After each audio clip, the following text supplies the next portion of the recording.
1200 دنوں میں بنایا جانے والا ٹائٹینک صرف 2 ہی گھنٹوں میں کیوں ڈوب گیا؟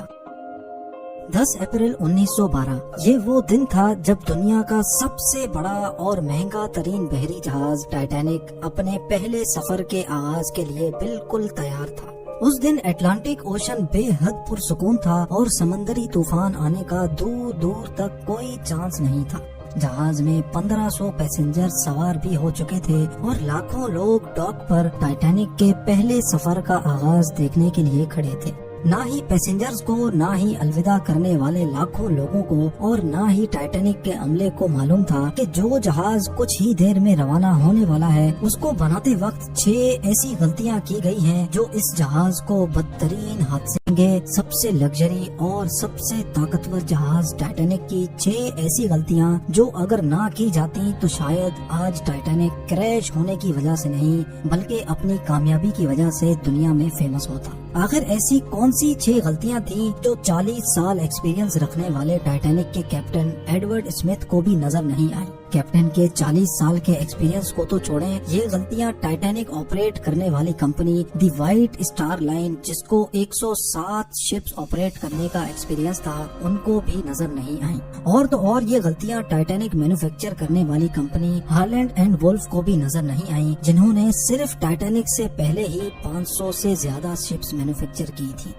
ٹائٹینک کی کنسٹرکشن 1907 میں شروع ہوئی تھی اور تقریباً 3 سال کا وقت اور 2000 ورکرز کی محنت کے بعد جہاز کو تیار کر لیا گیا۔ اب جہاز پوری طرح سے تیار ہو چکا تھا لیکن اس کو ٹیسٹ کرنے کا فیز ابھی باقی تھا۔ ٹائٹینک بنانے والوں کا اس پر بھروسہ تب مزید بڑھ گیا جب ٹائٹینک نے اپنا پہلا ٹیسٹ رن کامیابی سے پار کر لیا تھا۔ ٹیسٹ پاس کرتے ہی پوری دنیا میں مختلف اخبارات میں اس کی مارکیٹنگ کی گئی جس کی ہیڈنگ تھی انسنکیبل ٹائٹینک، یعنی کبھی نہ ڈوبنے والا جہاز بنا لیا گیا ہے۔ جہاز کا پہلا سفر انگلینڈ کے شہر ساؤتھ ہیمپٹن سے شروع ہونا تھا جس کا دن 10 اپریل 1912 مقرر کیا گیا اور جس کی منزل امریکہ کا شہر نیو یارک تھی۔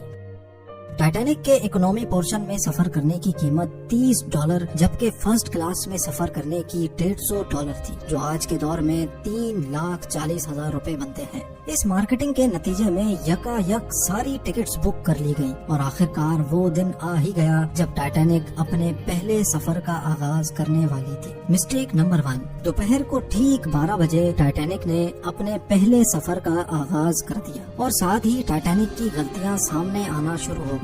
کیپٹن اسمتھ کو مالکان کی طرف سے ڈیڈ لائن مل چکی تھی کہ کسی بھی صورت میں 17 اپریل تک یعنی صرف 7 ہی دنوں میں نیو یارک پہنچنا ہے۔ اسی وجہ سے کیپٹن نے جہاز کی رفتار شروع سے ہی بہت تیز رکھی تھی اور یہی تھی ٹائٹینک کی سب سے پہلی غلطی۔ کیپٹن اسمتھ کو مالکان کی دی گئی انسٹرکشنز اور پریشر کی وجہ سے نیو یارک جلد سے جلد پہنچنا تھا کیونکہ یہ ٹائٹینک کا پہلا سفر تھا اور اگر وہ نیو یارک ٹائم سے نہ پہنچتے تو ٹائٹینک کی ریپوٹیشن کو کافی نقصان ہوتا۔ دنیا کی کوئی بھی گاڑی ہو، مشین یا پھر جہاز، ان کے کئی آپریٹنگ پروسیجرز ہوتے ہیں جن میں اسپیڈ لمٹ بھی ان پروسیجرز کا ایک پارٹ ہوتا ہے اور وہ پارٹ ٹائٹینک کے سفر کے آغاز میں ہی وائلیٹ کیا گیا تھا۔ تھوڑی ہی دیر میں جہاز ساؤتھ ہیمپٹن کے پورٹ کو اتنا پیچھے چھوڑ گیا کہ اب دور دور تک نیلے سمندر کے علاوہ کچھ نظر نہیں آ رہا تھا۔ مسٹیک نمبر 2، اب ٹائٹینک کو چلتے ہوئے 3 دن گزر چکے تھے۔ فرانس اور آئرلینڈ میں تھوڑی دیر کے اسٹاپ کے علاوہ ٹائٹینک پچھلے 72 گھنٹوں سے مسلسل نیو یارک کی طرف بڑھتا چلا جا رہا تھا۔ یہ 14 اپریل 1912 کی شام تھی۔ سمندر پر ہر طرف خاموشی اور دھند چھائی ہوئی تھی جس کی وجہ سے ویزیبلٹی بھی کافی کم ہو چکی تھی۔ اسی رات ایک اور بحری جہاز جو کہ ٹائٹینک سے کچھ گھنٹے ہی آگے تھا، اس کے کیپٹن نے وائرلیس پر ٹائٹینک کو سمندر پر تیرتی ہوئی چٹانیں یعنی آئس برگز کے بارے میں وارننگ دی تھی۔ ایکسپرٹس کا ماننا ہے کہ یہ وارننگ کم سے کم بھی 6 بار دی گئی تھی لیکن وائرلیس آپریٹرز کی کوتاہی کی وجہ سے انتہائی امپورٹنٹ وارننگز ان سے مس ہو گئی۔ ان کے لیے شاید یہ نارمل بات تھی لیکن یہی تھی ٹائٹینک کے عملے کی دوسری غلطی کیونکہ ٹائٹینک اپنے طرز کا پہلا لگژری جہاز تھا اور اس میں کئی VIPs بھی موجود تھے۔ اسی وجہ سے زیادہ تر ٹائٹینک کا عملہ فرسٹ کلاس پیسنجرز کی خدمت میں مصروف تھا۔ اگر ان وارننگز کو سیریس لیا جاتا تو آگے کا پورا سین ہی الگ ہوتا۔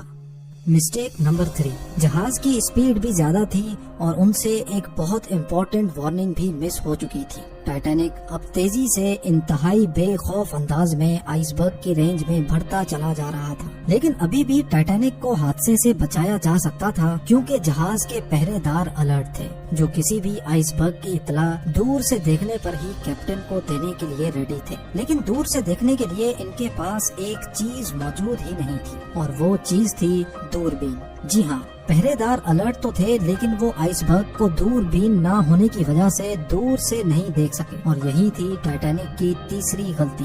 آئس برگ کی خبر کیپٹن اسمتھ کو اس وقت ہوئی جب جہاز کے پہرے داروں نے خبر دی کہ جہاز کے بالکل سامنے ایک فٹ بال فیلڈ کی سائز جتنا آئس برگ ہے، لیکن اب بہت دیر ہو چکی تھی کیونکہ آئس برگ انتہائی قریب آ چکا تھا۔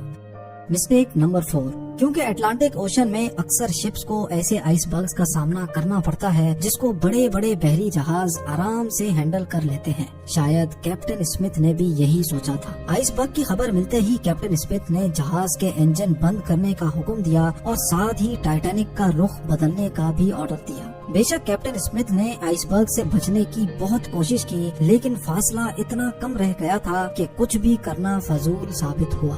آئس برگ اب ٹائٹینک کے سینٹر سے ٹکرا چکا تھا، لیکن ٹائٹینک کے ابھی بھی بچنے کی کافی امید باقی تھی۔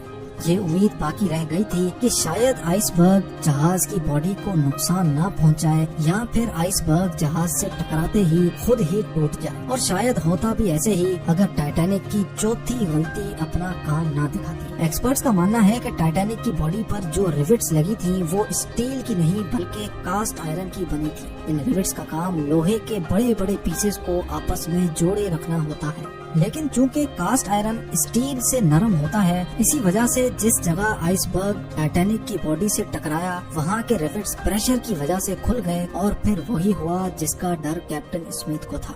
مسٹیک نمبر 5، ٹائٹینک کی ٹکر ایک فٹ بال فیلڈ جتنے بڑے آئس برگ سے ہو چکی تھی اور اب جہاز کے نچلے حصے میں پانی بھرنا شروع ہو چکا تھا۔ اس خطرناک تصادم نے پورے عملے اور پیسنجرز کو الرٹ کر دیا تھا، اور ساتھ ہی جہاز میں موجود ٹائٹینک کے مالک جوزف بروس کو بھی۔ بے شک ٹائٹینک میں پانی بھرنا شروع ہو گیا تھا، لیکن ابھی بھی ٹائٹینک کے بچنے کی امید باقی تھی، کیونکہ ٹائٹینک کو ایسے ڈیزائن کیا گیا تھا کہ اگر اس کے 3 فلورز میں پانی بھر بھی جائے پھر بھی یہ نہیں ڈوب سکتا۔ لیکن بدقسمتی تھی اس جہاز کی کہ 3 فلورز کو کراس کر کے پانی اب 4تھے فلور تک جا پہنچا تھا۔ اب معاملہ ہاتھ سے نکل چکا تھا، ٹائٹینک آہستہ آہستہ اوشن میں ڈوبتا جا رہا تھا۔ اب جہاز کی فکر کیے بغیر اس میں موجود پیسنجرز کی جان بچانے کا وقت آ چکا تھا۔ کیپٹن اسمتھ نے ریڈیو پر ایمرجنسی الرٹ جاری کر دیا۔ جب تک کوئی مدد کے لیے آتا تب تک پیسنجرز کو لائف بوٹس میں شفٹ کرنے کا پلان کیا گیا، لیکن اس موقع پر 5ویں غلطی نے اپنا کام دکھا دیا۔ جی ہاں، جہاز میں ٹوٹل 32 لائف بوٹس کی جگہ تھی، لیکن کوتاہی کی وجہ سے صرف 20 بوٹس ہی رکھی گئی تھی۔ پیسنجرز تھے 1500 اور بوٹس تھی صرف 20۔ مسٹیک نمبر 6، ہر طرف افراتفری کا عالم تھا اور ہر شخص ان چند گنی چنی کشتیوں میں سوار ہونا چاہتا تھا۔ 12:45 پر پہلی ایمرجنسی کشتی سمندر میں اتاری گئی، لیکن یہاں ہوئی ایک اور چھٹی غلطی۔ افراتفری کے عالم میں کشتیوں کو پورا بھرے بغیر ہی سمندر میں اتار دیا گیا، جس میں زیادہ تر فرسٹ کلاس پیسنجرز کو ترجیح دی گئی تھی، یعنی جو لوگ زیادہ امیر تھے ان کو پہلے بٹھایا گیا تھا۔ کشتیوں میں اگر زیادہ پیسنجرز کو بٹھایا جاتا تو انسانی جانیں کم ضائع ہوتی۔ اب جہاز تیزی سے سمندر میں ڈوبتا جا رہا تھا۔ 2:18 پر شارٹ سرکٹ کی وجہ سے ٹائٹینک کی ساری روشنیاں بجھ گئی تھی، اور اگلے ہی لمحے جہاز ٹوٹ کر 2 حصوں میں تقسیم ہو گیا۔ یوں ٹائٹینک کو سمندر کے اندر مکمل طور پر ڈوبنے کے لیے 2 گھنٹے 40 منٹ لگے، اور اس طرح 1500 لوگ اٹلانٹک اوشن کے ٹھنڈے پانی میں ڈوب کر مر گئے۔ آپ کو ایک اور بات بھی بتاتے چلیں کہ پانی کا ٹیمپریچر اس وقت -2 ڈگری سینٹی گریڈ تھا، مطلب اگر پیسنجرز اس ٹھنڈے پانی میں چھلانگ بھی لگاتے تو بچنے کا کوئی چانس نہیں تھا، کیونکہ انسان اتنے کم ٹیمپریچر میں 30 منٹ سے زیادہ زندہ نہیں رہ سکتا۔ کہا جاتا ہے کہ مرنے والوں کی تعداد 1500 سے بھی کافی زیادہ تھی، کیونکہ جن لوگوں کی جہاز کے عملے سے جان پہچان تھی ان میں سے کافی لوگ جہاز پر بغیر ٹکٹ سوار ہوئے تھے۔ زندہ بچ جانے والوں میں سب سے زیادہ تعداد بچوں اور خواتین کی تھی۔ دوسری طرف کیپٹن اسمتھ تھا جو سارا وقت لوگوں کی جان بچانے میں لگا رہا، اور وہ آخری آدمی تھا جس نے ڈوبتے جہاز سے چھلانگ لگائی تھی۔ امید ہے زیم ٹی وی کی یہ ویڈیو بھی آپ بھرپور لائک اور شیئر کریں گے۔ آپ لوگوں کے پیار بھرے کامنٹس کا بے حد شکریہ۔ ملتے ہیں اگلی شاندار ویڈیو میں۔